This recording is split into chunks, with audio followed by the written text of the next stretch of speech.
Okay, so in medicine we have this victim mentality. Usually you go to a doctor and what happens? If you've got a problem, you go to the doctor with a list of complaints, you give your list of complaints to the doctor. The doctor then proceeds to give you a diagnosis. And the diagnosis is typically a name of a disease. And names of diseases are they've kind of evolved over the last 100 years. We've kind of classified symptoms and then said, okay, this is what we're going to call this list of symptoms, this is what we're going to call this list of symptoms. So if you have diabetes, typically it's diagnosed by having high blood sugar, excessive thirst, excessive urination. Those are some of the main symptoms. So what we've done is we've clumped symptoms together and then given you a name for those symptoms and told you you have this disease, and we've made you a victim. Just that protocol right there takes you out of the driver's seat. Because once you're a victim, now it's not your fault. And I'm not talking about genetic disease. I'm not talking about being born with spina bifida. I'm not talking about somebody who's born with some type of dwarfism or congenital problem. I'm talking about the chronic degenerative diseases, the things like autoimmune disease, diabetes, osteoporosis, cancer, heart disease, stroke, etc. So it takes you out of the driver's seat and it makes it not your fault, and now you're a victim, and now victims, what do they need? They need help. And if the help doesn't really solve your problem, is it help? So if we guise it as help and we call it help, it's still not help. And this is the death of common sense. Because how can you expect to go to the doctor, get a diagnosis of a disease, be told that you need to take this drug for the rest of your life and you just have to deal with it, and that's okay? Well, where did the disease come from? Why do I have this disease? What can I do to make this disease go away other than take this drug that my body doesn't really recognize? So we want to move away from a victim mentality, and we want to take our power back, and we want to become advocates for ourselves. We want to become a warrior. This is what I call a gluten-free warrior, for those of you who are gluten-free. Is somebody who realizes that although they may have a condition or a disease, that they are empowered, and all they have to do is apply these 7 principles, and they will have the power to restore their health without the need for a bunch of intervention that doesn't work, that just masks the problem even further. So there's a concept in the U.S. today, it's called medicalization of America, and this was actually written about in several major medical journals. And so what does medicalization really mean?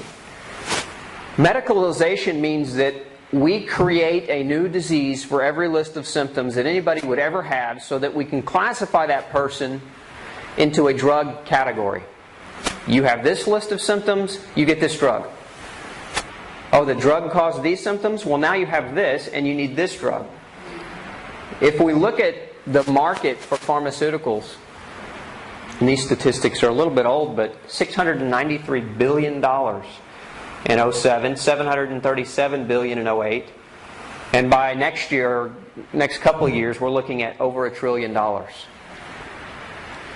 Now, that would be great and fine if people were not sick anymore. In essence, if we were spending this much money and we were actually curing disease and stopping disease, $1 trillion, what's money when you're saving lives, right? But that's not the case. The case is medicine and surgery, properly prescribed, kills more people than anything else in the world. This was a study published in 1998 in the Journal of the American Medical Association. And they underestimated, and they admittedly underestimated the problem, but they said just prescription medications alone, properly prescribed, were responsible for 106,000 deaths a year. Aspirin last year killed about 12,500 people. Aspirin. Over the counter, right? So, if the diseases that we're treating aren't being cured, yet we're spending hundreds of billions, up to $1 trillion a year to try to cure, to try to correct them, and the way that we're trying to cure and correct them is killing more people than anything else. Does that make sense? So back to the first slide, the death of common sense. It doesn't take a rocket science scientists to look at the numbers and figure that part out. So here's some statistics for you. Children 0 to 18, on average, just over 4 prescriptions per child. 11 prescriptions per adult age 19 to 64, and 28 prescriptions per senior age 65 and over.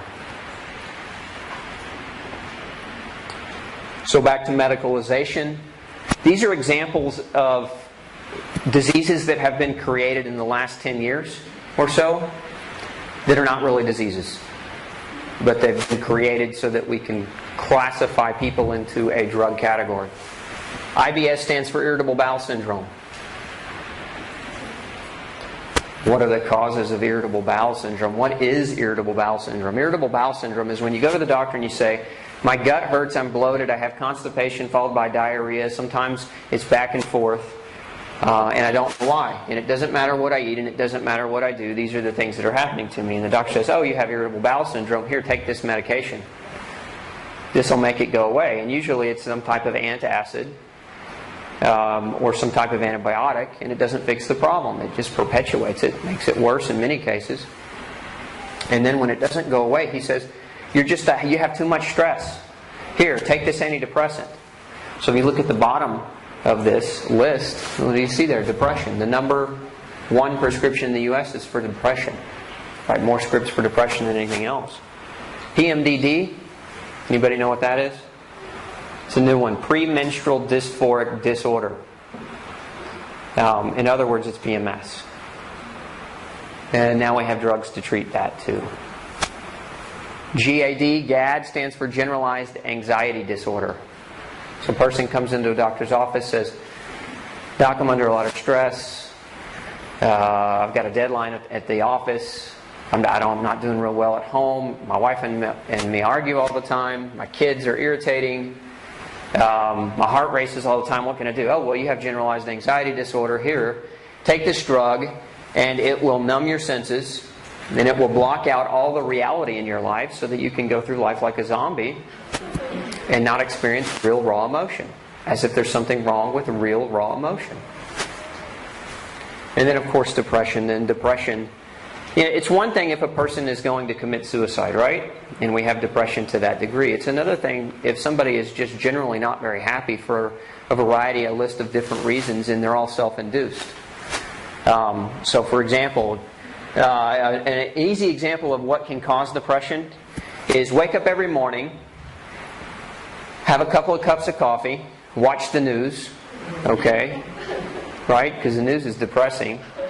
Go to work, do a job that you don't like, but first you have to commute in traffic that you hate. And you sit at a desk for 8 hours under an artificial light source, so you can't make any melatonin. Melatonin makes you happy. And then when you get home, you don't exercise. You maybe stop by a fast food restaurant at lunch. Maybe you have a horrible dinner. And you don't do any exercise, and you don't go outside at all. Yeah, you're going to be depressed. That's depressing. Just the thought of all that, right? That's the death of common sense, because you could very easily look at your life and self-analyze and come to the conclusion that if maybe I changed some of the things that I do on a daily basis, that I wouldn't be so darn depressed. It doesn't require Prozac. These are some quotes a good friend of mine sent to me from various other doctors and patients. And I wanted to put them up here because I think they kind of help to reestablish common sense. People spend half their life spending all of their health to acquire wealth, and the second half of their life spending more than their wealth trying to get their health back. Does that ring a bell? So you go through life trying to make ends meet, trying to get ahead, abusing yourself, abusing your family, abusing your kids. And I don't say that in a physical abuse. I say that as a neglect in terms of you do so much with work that you ignore everything else. And then once you finally get to a point where you can say, I'm there, your health is in the tank, and now you're at the doctor's office, you're on multiple medications, you're not going to get your health back that way, but you're going to spend a lot of money. The number 1 cause of bankruptcy and financial stress are costs related to health problems. So it's simple. your health your first investment. What do you mean organic food is too expensive? Your health is not a place to save money.